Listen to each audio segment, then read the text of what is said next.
Yeah, my inspiration, I guess, is my kids. I've got three kids who are 8, 10, and 11. And since they're born, they're regularly asking me, Dad, how is it that we don't have television when you're yourself working for television for such a long time? And I think this is what I try to answer with this film, is like to make them understand that this relationship they have with screens, even if we don't have television, it's something else. It can be a computer. Is not universal, and there are some places where people can survive and live very well without this technology. So there is no way for the Western world to get back in history and get rid of all their screens. But what I've been trying to do in the last 20 years, doing films one after another, is just challenging the obviousness of our relationship with a few things and with the way we live and we do things. I've done that with babies and the way we educate our kids previously. I've done that with Bosnia Hotel, where I was following some Maasai warriors who were sent in the Bosnia War.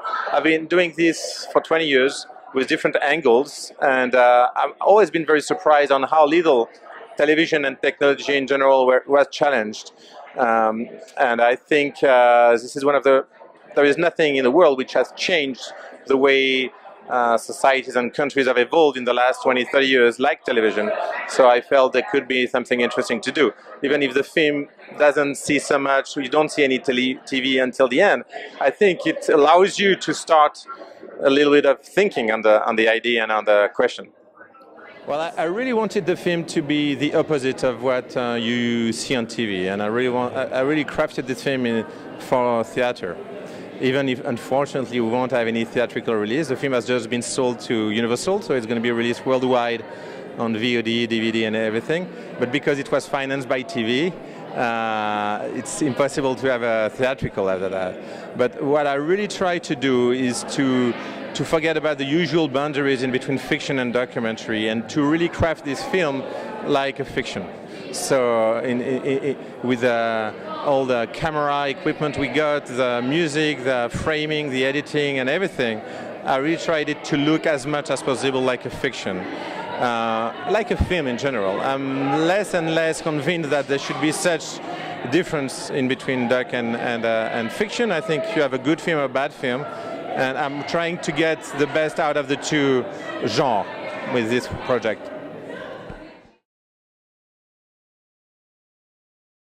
The inspiration is one of the Sanskrit meanings for the word Siddharth. The name Siddharth is a search for absolute truth, and from the Buddhist religion and culture, and so that's the name of the child in the film, and the father is essentially searching for his missing son named Siddharth. So that's why I named the film that way. And if I'm correct, you actually had the inspiration for the story from actually being in India, riding in a rickshaw, yes. Yeah. It was a river I met who lost his boy and was asking me for help to find him, and the nature of the issues, the impediments in his search were so they were insignificant to me. They were economically related. He didn't have a photograph. He didn't know how to spell his son's name. Issues like that, which nobody in this environment would have. So that kind of inspired what the journey of this film ended up becoming. Andrew Lockington was the composer of this film. We've done 2 films now. He's a genius, I think, and he puts so much into every score he does. And with Siddharth, I know he gave his heart and soul. I mean, you feel it.